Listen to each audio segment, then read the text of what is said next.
ഇന്ന് നമ്മൾ ഡിസ്കസ് ചെയ്യാൻ പോകുന്ന ടോപ്പിക്ക് ഗ്രേഡിംഗ് സിസ്റ്റമാണ്. ഗ്രേഡിംഗ് എന്ന് പറഞ്ഞാൽ എന്താണെന്നും അതുപോലെ തന്നെ different types of grading, direct grading, indirect ഗ്രേഡിംഗും അതുപോലെ തന്നെ അബ്സല്യൂട്ട് ഗ്രേഡിംഗും റിലേറ്റീവ് ഗ്രേഡിംഗ് എന്താണെന്നൊക്കെ നമുക്ക് ഡീറ്റെയിൽ ആയിട്ട് തന്നെ നോക്കാം. അതുപോലെ തന്നെ ഇന്നത്തെ ക്ലാസ്സിന് അത് ഉൾപ്പെടുത്തിയിരിക്കുന്നതാണ് LP-യിലും UP-യിലും ഹൈസ്കൂളിലൊക്കെ ഏത് തരത്തിലുള്ള ഗ്രേഡിംഗ് സിസ്റ്റമാണ് നമ്മൾ ഉപയോഗിക്കുന്നത്, ഡയറക്റ്റ് ആണോ ഇൻഡയറക്റ്റ് ആണോ അല്ലെങ്കിൽ ഏത് പോയിൻറ്റ് സ്കെയിലാണോ ഉപയോഗിക്കുന്നത്, 5 പോയിൻ്റ് ആണോ 7 പോയിൻറ്റ് സ്കെയിലാണോ എന്നുള്ള കാര്യങ്ങളൊക്കെ വളരെ ഡീറ്റെയിൽ ആയിട്ട് തന്നെ ഈ ക്ലാസ്സിൽ നമ്മൾ ഡിസ്കസ് ചെയ്യുന്നുണ്ട്. അതുപോലെ തന്നെ ഇതിനു മുമ്പ് ചോദിച്ചിട്ടുള്ള കേറ്ററ്റിനൊക്കെ ഇതിനു മുമ്പ് ചോദിച്ചിട്ടുള്ള ചോദ്യങ്ങളും ഈ ഒരു ക്ലാസ്സിൽ ആഡ് ചെയ്തിട്ടുണ്ട്. അപ്പോൾ നമുക്കിതെല്ലാം ഡീറ്റെയിൽ ആയിട്ടൊന്ന് പഠിക്കാം. ഇനി എന്താണ് ഗ്രേഡിംഗ് എന്ന് നോക്കാം. Grading is the process of applying standardized measurement of varying levels of achievement in a course. ഒരു കോഴ്സ് നടക്കുന്ന സമയത്ത് കുട്ടികളുടെ വിവിധങ്ങളായ അച്ചീവ്മെൻറ്റ് അല്ലെങ്കിൽ നേട്ടങ്ങളെ ഒരു സ്റ്റാൻഡേർഡൈസ്ഡ് മെഷർമെൻറ്റ് ഉപയോഗിച്ച് അളക്കുന്നതിനെയാണ് ഗ്രേഡിംഗ് എന്ന് പറയുന്നത്. അപ്പോൾ ഒരു കോഴ്സ് നടക്കുന്ന സമയത്ത് അല്ലെങ്കിൽ ക്ലാസ് നടക്കുന്ന സമയത്തൊക്കെ കുട്ടികൾക്ക് എന്തോരം മനസ്സിലായി അല്ലെങ്കിൽ എന്തോരം കിട്ടി എന്നറിയുന്നതിന് വേണ്ടിയിട്ട് ഒരു സ്റ്റാൻഡേർഡൈസ്ഡ് മെഷർമെൻറ്റ് ഉപയോഗിച്ച് അളക്കുന്നതിനെയാണ് ഗ്രേഡിംഗ് എന്ന് പറയുന്നത്. അതുപോലെ തന്നെ ഗ്രേഡിങ്ങിന് മറ്റൊരു പ്രത്യേകത കൂടിയുണ്ട്. It compares the performance of one students with his reference group. അപ്പോൾ ഇവിടെ ഗ്രേഡിങ് കമ്പയർ ചെയ്യുന്നുണ്ട്. എന്തിനെ കമ്പയർ ചെയ്യുന്നത്? പെർഫോമൻസ് ഓഫ് സ്റ്റുഡൻസ്, ഒരു ക്ലാസ്സിലെ കുട്ടികളുടെ പെർഫോമൻസ് അല്ലെങ്കിൽ ഒരു കുട്ടിയുടെ പെർഫോമൻസ് എങ്ങനെ ഉണ്ടായിരുന്നെന്ന് അതേ ക്ലാസ്സിലെ തന്നെ മറ്റു കുട്ടികളുമായിട്ട് അല്ലെങ്കിൽ അതേ ഏജ് ഗ്രൂപ്പിലെ ആളുകളുമായിട്ട് അല്ലെങ്കിൽ ക്ലാസ് ലെവലിലുള്ള മറ്റ് സ്റ്റുഡൻസുമായിട്ട് കമ്പയർ ചെയ്ത് നൽകുന്നതാണ് എന്തെന്ന് പറയുന്നത്, ഗ്രേഡിംഗ് എന്ന് പറയുന്നത്.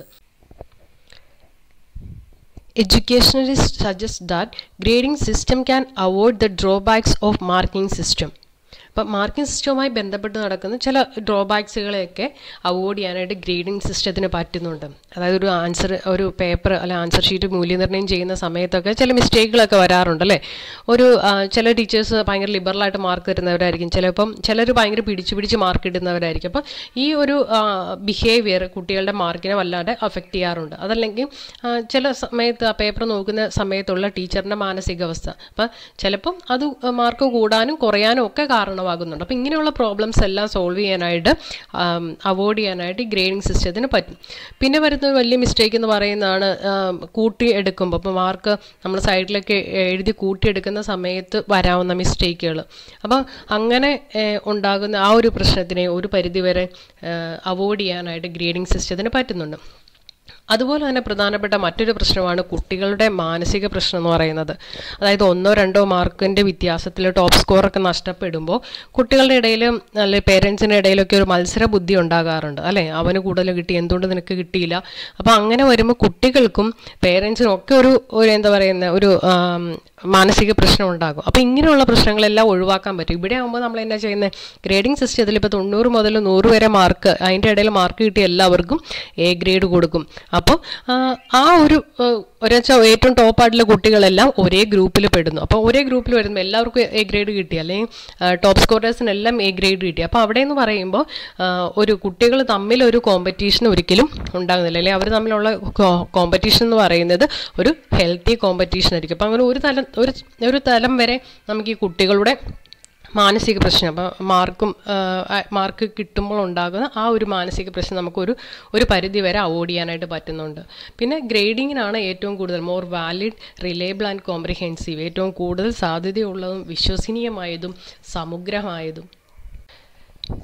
ഗ്രേഡിങ്ങിനെ പ്രധാനമായിട്ട് 2ആയിട്ട് തിരിക്കാം. ഒന്ന് ഡയറക്റ്റ് ഗ്രേഡിംഗ് എന്നും other one is indirect grading. Direct grading എന്ന് പറഞ്ഞാൽ ഡയറക്റ്റായിട്ട് ഗ്രേഡ് കൊടുക്കുന്നു. ഓരോ ആൻസറിനും ഡയറക്റ്റായിട്ട് അല്ലെങ്കിൽ ഓരോ ചോദ്യങ്ങളുടെ ഉത്തരങ്ങൾ എഴുതുമ്പോൾ അതിന് 1, 2, 3 മാർക്ക് അല്ലെങ്കിൽ കൊടുക്കുന്നതിന് പകരം അവിടെ ഗ്രേഡുകൾ കൊടുക്കുന്നു. ഇൻഡയറക്റ്റ് ഗ്രേഡിംഗ് എന്ന് പറഞ്ഞാൽ എന്താണ്, മാർക്ക് കൊടുത്തതിന് ശേഷം നമ്മൾ അതിൻ്റെ ടോട്ടൽ കണ്ടിട്ട് അതിന് ഈക്വൽ ആയിട്ടുള്ള ഗ്രേഡ് നമ്മൾ കൊടുക്കുന്നു. അതിനാണ് ഇൻഡയറക്റ്റ് ഗ്രേഡിംഗ് എന്ന് പറയുന്നത്. അപ്പോൾ ഡയറക്റ്റ് ഗ്രേഡിങ്ങിനെ ഡയറക്റ്റ് ഗ്രേഡിംഗ് എന്നും ഇൻഡയറക്റ്റ് ഗ്രേഡിംഗ് എന്നും തിരിച്ചിട്ടുണ്ട്.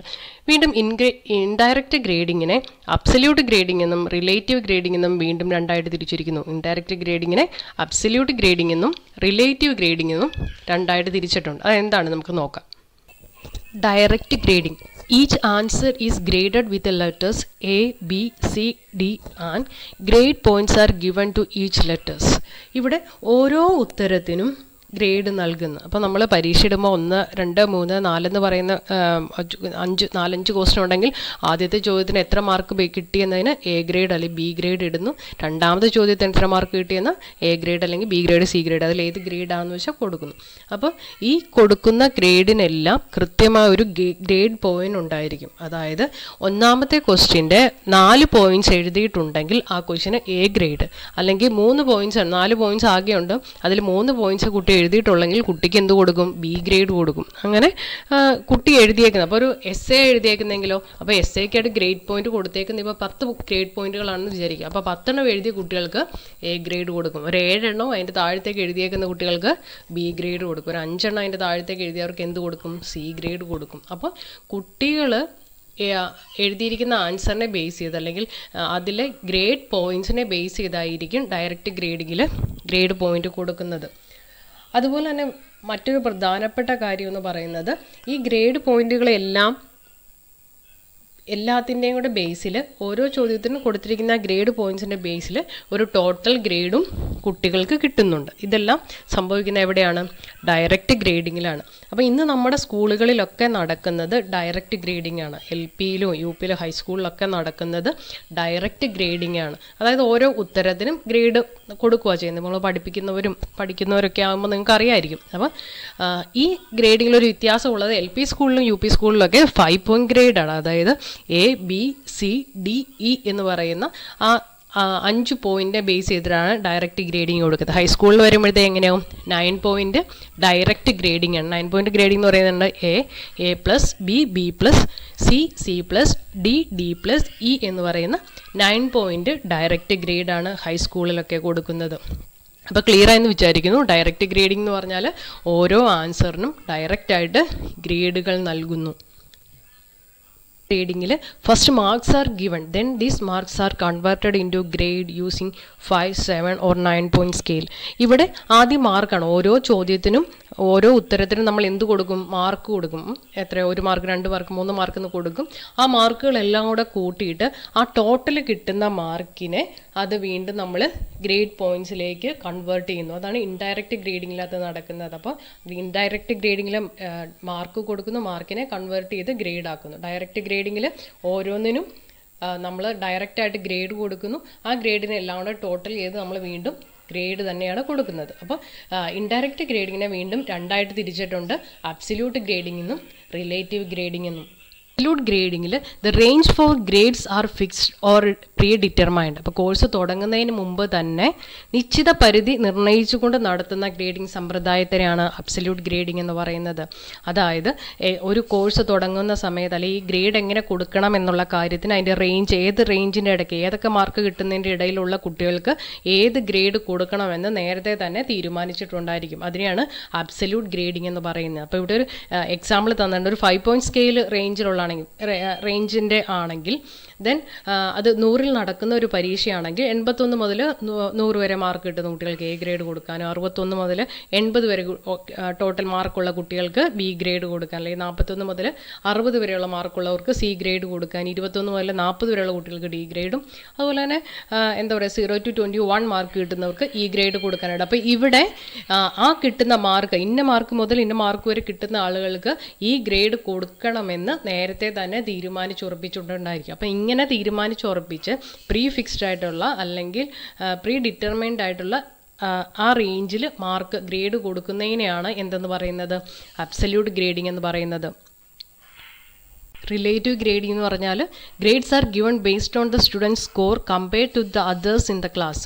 ക്ലാസ്സിൽ തന്നെ മറ്റു കുട്ടികളെ കമ്പയർ ചെയ്തുകൊണ്ട് അല്ലെങ്കിൽ ആ എക്സാം അറ്റൻഡ് ചെയ്ത മറ്റു കുട്ടികളെ കമ്പയർ ചെയ്തിട്ട് ആ നിമിഷം അല്ലെങ്കിൽ ആ എക്സാം കഴിഞ്ഞതിന് ശേഷം കുട്ടികൾക്ക് മാർക്ക് കിട്ടിയതിന് ശേഷം ഗ്രേഡ് പോയിന്റുകൾ ഏതൊക്കെ മാർക്കിനിടയിലുള്ള കുട്ടികൾക്ക് ഏത് ഗ്രേഡ് കൊടുക്കണം എന്ന് തീരുമാനിക്കുന്നതിനെയാണ് റിലേറ്റീവ് ഗ്രേഡിംഗ് എന്ന് പറയുന്നത്.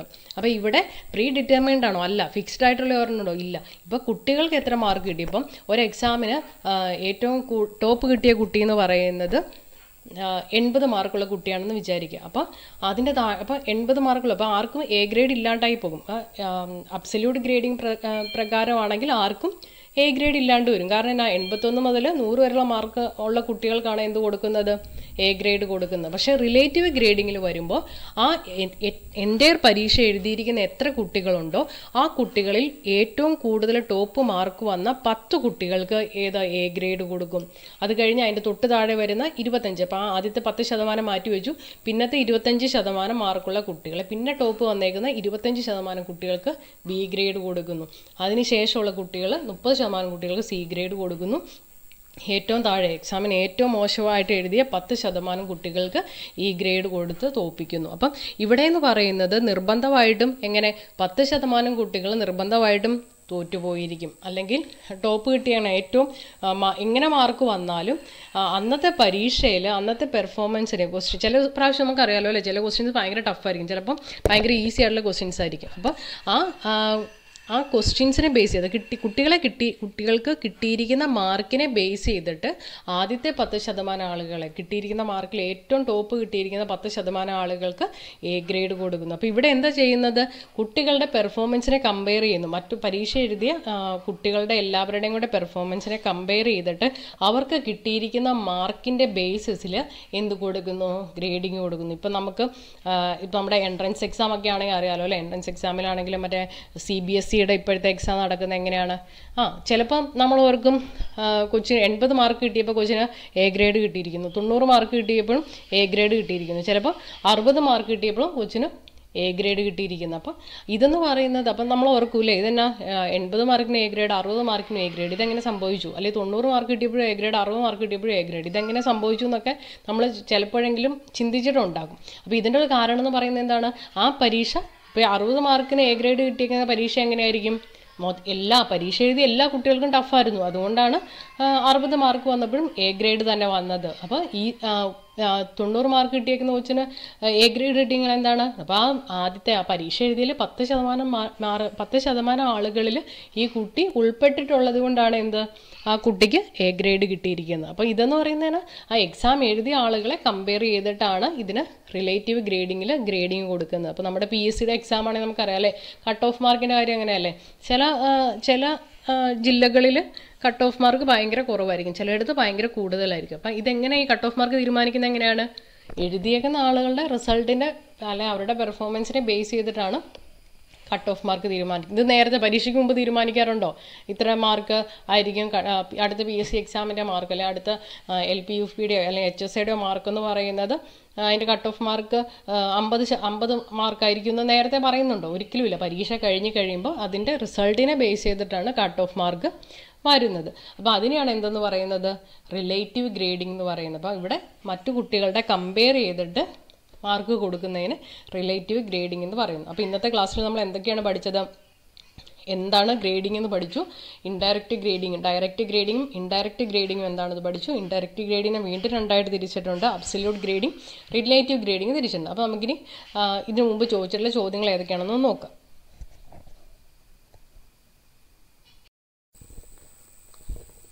Category 1 part 1 child development and pedagogy exam February 2019 ചോദിച്ചൊരു ചോദ്യമാണ് കേട്ടോ. കോഴ്സ് തുടങ്ങുന്നതിന് മുമ്പ് തന്നെ നിശ്ചിത പരിധി നിർണ്ണയിച്ചുകൊണ്ട് നടപ്പിലാക്കുന്ന ഗ്രേഡിംഗ് സമ്പ്രദായത്തെ അറിയപ്പെടുന്നത് എങ്ങനെയാണെന്ന്. അപ്പോൾ ഇത് നമ്മൾ ഇങ്ങനെ തന്നെ പഠിച്ചാണ് അല്ലേ, കോഴ്സ് തുടങ്ങുന്നതിന് മുമ്പ് തന്നെ പ്രീ ഫിക്സ്ഡ് ആയിട്ടുള്ള അല്ലെങ്കിൽ പ്രീ ഡിറ്റർമൈൻഡ് ആയിട്ടുള്ള ഒരു സ്കീം അല്ലെ മാർക്കിംഗ് സ്കീം വെച്ച് നടത്തുന്ന ഇവാലുവേഷൻ അല്ലെ ഗ്രേഡിങ്ങിനെ എന്തെന്നാണ് പറയുന്നത്, അബ്സല്യൂട്ട് ഗ്രേഡിംഗ് എന്ന് പറയുന്നു. ദെൻ അടുത്തത് എന്താണ്, കേറ്ററ്റിൻ്റെ കാറ്റഗറി 3 പാർട്ട് 3 മലയാളത്തിൽ ചോദിച്ചാണ് ഫെബ്രുവരി 2019 തന്നെ. ഹൈസ്കൂൾ തലത്തിൽ നിലവിലുള്ള ഗ്രേഡിംഗ് രീതി ഏതാണെന്ന്.